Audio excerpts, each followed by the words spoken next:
Ever think about, like, if the universe itself is alive? Not just the stuff in it, but like the whole thing. Wow, that's a pretty big question to start with. Well, that's what we're looking at today. We're going deep on this whole living universe idea. I see you've got Living Universe by Dwayne Elgen right there. Yep. And we're going to connect it with the law of one, Yeah. you know, the raw material. Right, right. So we've got this book that dives into scientific and spiritual ideas, Yeah. suggesting the universe is conscious and connected, and then we have these channeled messages from Ra. Yeah, outlining a whole cosmology with densities and dimensions. A very different approach. Exactly. And you reached out to us about these specifically. You wanted to understand them better. Without getting bogged down in the weeds. Yeah, you want the aha moments. So that's our mission today, to blend these two sources together Find the surprising connections, the insights that pop. and make it all make sense for your everyday life. So, ready to dive in? Absolutely. Let's do it. Okay, so both living universe and the law of one, they both seem to start with this idea of oneness. Like everything's connected. Yeah, right off the bat, the law of one lays out this concept of the one infinite creator, source of everything. Okay, and what does that mean exactly? Well, Ross says the creator's desire is for all its parts to express themselves, and to experience love. That's the root of it all.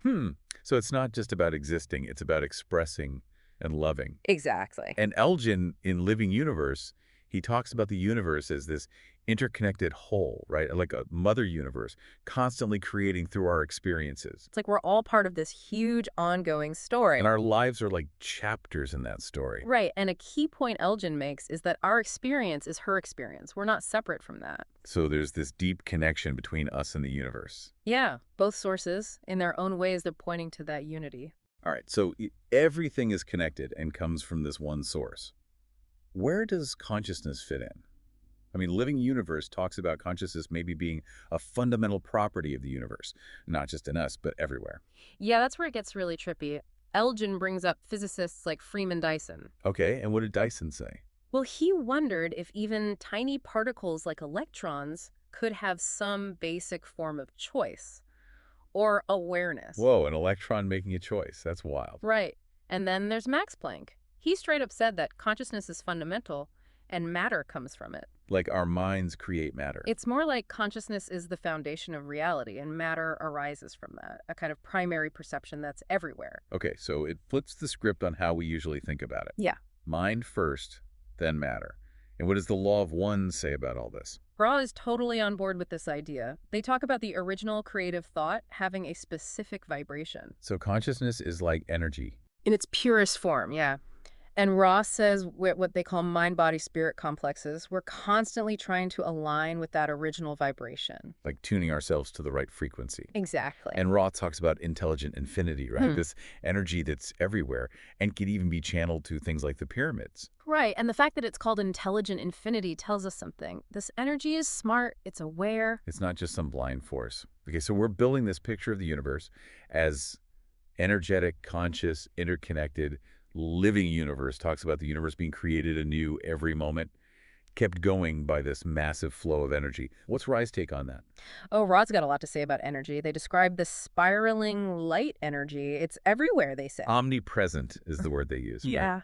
And this light, through vibration and spinning, it creates the different densities we experience, even the tiniest particles like photons. So light is the building block. And get this, those densities are connected to colors. Each color has a specific energy, a quality. That's deep. Oh, and remember the pyramids. Ra says they were built to collect and focus this light energy. Like giant antennas. Yeah, drawing the energy from the base and spiraling it upwards. Not just Earth energy, but this cosmic light. And the law of one talks about these densities, right? Different levels of consciousness. It sounds like a journey evolving through these levels. Absolutely. Ra describes an octave of densities, each one a stage in the evolution of consciousness. Like right now, our planet's moving from third density to fourth. From self-awareness to understanding love and compassion. Wow. And while Living Universe doesn't use the term densities, Elgin talks about a similar idea. The universe is evolving towards greater complexity, greater consciousness. So even though the language is different, they both see this upward movement, things getting more complex, more aware. Exactly. And it's not just happening out there in the cosmos, it's happening within us, too. Now, something else Ra talks about. Wanderers, beings from higher densities who come to help us, but they forget who they are when they enter our density. That's fascinating. Like they have to go through a veil of forgetting. And by activating certain energy centers, they can remember bits of their past. Is there anything similar in the living universe? Elton doesn't talk about wanderers specifically, but he touches on the idea of a soul's body, a deeper level of consciousness that goes beyond our physical form. Like a part of us that remembers even when we don't. Yeah, and he suggests that when we die, we don't necessarily keep all the specific memories of our lives, but the wisdom, the understanding we've gained, it gets integrated into that deeper part of us. So it's not about remembering every detail, but carrying the essence of our experiences forward. That's the idea. Both sources really emphasize experience as crucial for growth, right? Absolutely. Living Universe sees our journey as this sacred unfolding. The universe itself is helping us evolve, become more self-aware. And Ross says beings come to third density to learn about love. All the stuff we go through, good and bad, helps us learn and balance our energy. They call those experiences catalyst. And Ray even says that before the veil, before we started forgetting our past lives, third density lacked a certain edge. This forgetting actually makes things more interesting, more impactful. Like we're really in it, making choices without knowing the whole script. Yeah. Okay, let's talk about healing. The law of one goes deep on the 7 energy centers, the chakras. It says we need to activate and balance them for growth and healing. Does Living Universe talk about that stuff? Not the chakras specifically, but Elgin explores the idea of being intuitively connected to the cosmos. Like we can tap into that energy. Exactly, and he talks about things like psi-functioning, psychic abilities, but he says it's about participation, not control. Not about forcing things, but working with the energy. Right, and he mentions tools like crystals and pyramids for accessing that energy. And Ray actually describes healers working with that spiraling light energy to help heal people.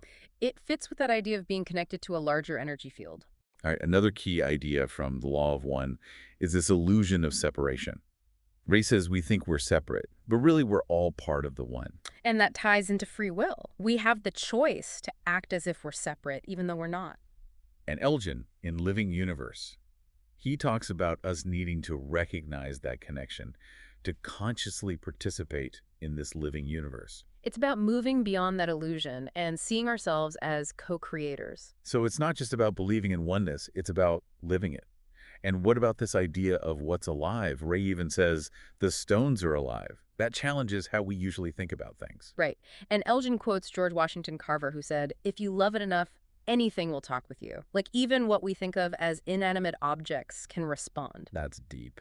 And Living Universe explores the continuous creation theory. It says the universe is always being woven together, like a fabric constantly being remade. And that's happening at the speed of light. Exactly. It's all incredibly dynamic, constantly changing. So we've covered a lot here, weaving together the law of one and Living Universe.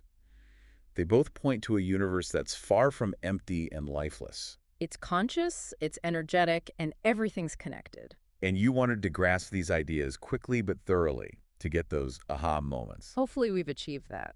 Well, I don't know about you, but my mind is definitely buzzing. Me too. So here's a final thought to leave you with. If the universe really is alive and conscious, how does that change how you see your life, your relationships, your potential? What new questions does it open up for you? This is just the start. We encourage you to dive deeper into the law of one and Living Universe. Explore these ideas further, see where they lead you. Because this deep dive is just the beginning. Thanks for joining us. It's been a pleasure.